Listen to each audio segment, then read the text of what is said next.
오늘 우리에게 주신 말씀은 사무엘하 15장 B절부터 31절까지의 말씀입니다. 우리아의 아내가 다윗에게 낳은 아이를 여호와께서 치심에 심히 앓는지라. 다윗이 그 아이를 위하여 하나님께 간구하되 다윗이 금식하고 안에 들어가서 밤새도록 땅에 엎드렸으니 그 집의 늙은 자들이 그 곁에 서서 다윗을 땅에서 일으키려 하되 왕이 듣지 아니하고 그들과 더불어 먹지도 아니하더라. 이래 만에 그 아이가 죽으니라. 그러나 다윗의 신하들이 아이가 죽은 것을 왕에게 아뢰기를 두려워하니 이는 그들이 말하기를 아이가 살았을 때에 우리가 그에게 말하여도 왕이 그 말을 듣지 아니하셨나니 어떻게 그 아이가 죽은 것을 그에게 아뢰 수 있으랴. 왕이 상심하시리로다 함이라. 다윗이 그의 신하들이 서로 수군거리는 것을 보고 그 아이가 죽은 줄을 다윗이 깨닫고 그의 신하들에게 묻되 아이가 죽었느냐 하니 대답하되 죽었나이다 하는지라. 다윗이 땅에서 일어나서 몸을 씻고 기름을 바르고 의복을 갈아입고 여호와의 전에 들어가서 경배하고 왕궁으로 돌아와서 명령하여 음식을 그 앞에 차리게 하고 먹는지라. 그의 신하들이 그에게 이르되 아이가 살았을 때에는 그를 위하여 금식하고 우시더니 죽은 후에는 일어나서 잡수시니 이 일이 어찌 됨이니까 하니 이르되 아이가 살았을 때에 내가 금식하고 온 것은 혹시 여호와께서 나를 불쌍히 여기사 아이를 살려주실는지 누가 알까 생각함이거니와 지금은 죽었으니 내가 어찌 금식하랴.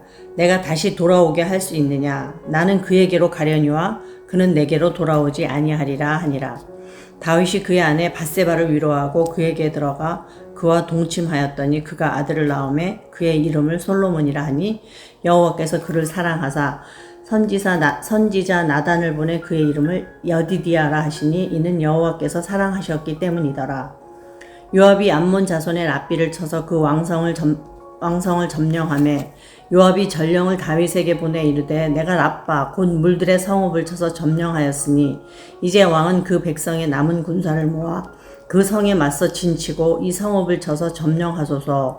내가 이 성읍을 점령하면 이 성읍이 내 이름으로 일컬음을 받을까 두려워하나이다 하니 다윗이 모든 군사를 모아 랍바로 가서 그곳을 쳐서 점령하고 그 왕의 머리에서 보석 박힌 왕관을 가져오니 그 중량이 금 1달란트라. 다윗이 자기의 머리에 쓰니라. 다윗이 또 그 성읍에서 노력한 물건을 무수히 내오고 그 안에 있는 백성들을 끌어내어 톱질과 시래질과 철 도끼질과 벽돌 구이를 그들에게 하게 하니라. 암몬 자손의 모든 성읍을 이같이 하고 다윗과 모든 백성이 예루살렘으로 돌아가니라. 아멘. 이 다윗과 밧세바의 잘못된 관계에서 한 아기가 태어납니다. 그 아기는 태어난 지 얼마 안 돼 심한 병이 들고 7일 만에 죽음합니다. 이 아기의 죽음이 다윗의 죽음을 대신한 것은 아닙니다. 죄라는 것이 얼마나 비참한 결과를 가져오는가를 우리에게 보여줄 뿐입니다. 아기는 죄를 짓지 않았지만 죄 때문에 죽었습니다. 이것이 죄의 무서움입니다. 우리아도 다윗의 죄 때문에 죽었고 우리아 옆에 있었던 많은 병사들도 함께 죽었을 것입니다. 누구의 책임인가를 따지기 전에 죄가 가져다주는 참혹함을 보아야 합니다. 아기가 병이 들자 다윗은 기도합니다. 오늘 아침에는 다윗의 기도와 이어서 나오는 요압의 행동을 통해 하나님을 왕으로 모시고 살아가는 우리의 바른 신앙의 자세에 대해 보고자 합니다. 아기가 병이 들었으니 다윗이 얼마나 간절히 기도했겠습니까? 먹지도 않고 밤새 엎드려 기도합니다. 신하들도 측근들도 말릴 수가 없었습니다. 자녀를 향한 아비의 심정을 누가 이해하지 못하겠습니까? 그러다 7일 만에 아기가 죽습니다. 아기가 죽은 것도 너무 슬픈 일이지만 신하들 입장에선 다윗이 더 걱정입니다. 그 간절한 기도가 응답되지 않은 채 아기가 죽은 것을 알면 다윗의 상심이 얼마나 크겠는가. 그래서 그들은 아기의 죽음을 다윗에게 알리지도 못합니다. 다윗이 오히려 신하들의 동태를 보고 아기가 죽은 것을 알아채리죠.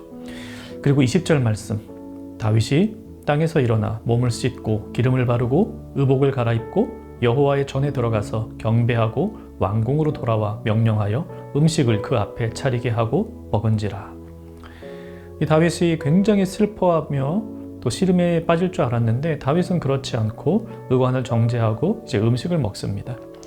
의아해하는 신하들에게 다윗이 이렇게 말합니다. 아이가 살았을 때에 내가 금식하고 운 것은 혹시 여호와께서 나를 불쌍히 여기사 아이를 살려주실는지 누가 알까 생각함이거니와 지금은 죽었으니 내가 어찌 금식하랴? 내가 다시 돌아오게 할 수 있느냐? 나는 그에게로 가려니와 그는 내게로 돌아오지 아니하리라. 이것은 위대한 신앙 고백입니다. 두 가지 점을 볼 수 있는데요. 하나는 생명의 근원이 하나님께 있음을 고백하고 있어요. 아기가 죽은 건 슬픈 일이지만 인간의 힘으로 삶과 죽음을 돌이킬 수 없다는 사실을 다윗은 고백합니다. 또한 자기 자신도 이제 곧 죽어서 하나님 품으로 갈 수 있을 뿐 하나님께 있는 아기를 돌이킬 수는 없다고 말합니다. 말이야 참 쉽죠. 하지만 어느 누가 사랑하는 이의 죽음 앞에 이런 놀라운 고백을 할 수 있겠습니까? 두 번째로 보다 포괄적으로 다윗의 이 기도는 오직 하나님의 뜻을 이루는 일이라는 사실, 그것이 기도라는 사실을 고백합니다. 자기 자신의 간절한 소원대로 아기가 살아나지 않았습니다. 하지만 그는 원망하지 않습니다. 기도는 자신의 소원이 이루어지는 순간이 아니라는 사실을 잘 알기 때문입니다. 이 고백 역시 얼마나 어렵겠습니까?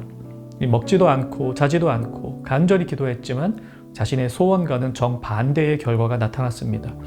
그때에도 하나님을 원망하지 않고 하나님의 뜻이 이루어졌음을 인정하는 자세, 이것은 위대한 신앙 고백입니다. 비록 다윗은 밧세바와 간음을 하고 우리아를 살해하고 자신의 죄를 은폐한 죄인이었지만 또한 동시에 그는 위대한 신앙인이었습니다. 그는 하나님께 모든 주권이 있음을 고백합니다. 이어서 나오는 요압의 행동에서도 비슷한 모습을 엿볼 수가 있습니다. 요압은 랍바 성을 공격하여 그들을 이겼습니다. 이제 성 안으로 들어가 성을 점령하기만 하면 됩니다. 그런데 그는 자신이 직접 들어가지 않고 왕인 다윗이 성을 점령하도록 합니다. 28절 후반절, 내가 이 성읍을 점령하면 이 성읍이 내 이름으로 일컬음을 받을까 두려워하나이다. 즉 요압은 군사로서 왕에게 모든 주권이 있음을 인정하고 있는 것이죠. 요압은 다윗 왕께 모든 주권이 있음을 인정했고 다윗은 여호와 하나님께 모든 주권이 있음을 인정했습니다. 우리가 하나님을 믿는다고 할 때에는 그분께 모든 주권이 있음을 고백하는 것입니다. 나에게도 소원이 있고 이루고 싶은 일이 있고 또 반드시 성취해야 될 사건들이 있지만 하나님께서 모든 것을 주관하심을 인정하며 그분의 뜻대로 이루어지는 것이 가장 선하고 아름답다는 고백, 이 고백이 우리 모두에게 있기를 바랍니다. 말씀 생각하며 같이 기도합시다. 하나님의 주권을 인정하며 고백하게 하옵소서. 이렇게 기도하시고요. 간절한 마음으로 기도하되 하나님의 뜻을 이루어짐이 선하고 아름답다고 고백하며 기도하게 하옵소서. 오늘 하루 선하고 아름다운 하나님의 뜻을 이루며 살아가는 청년가족 되시기를 바랍니다.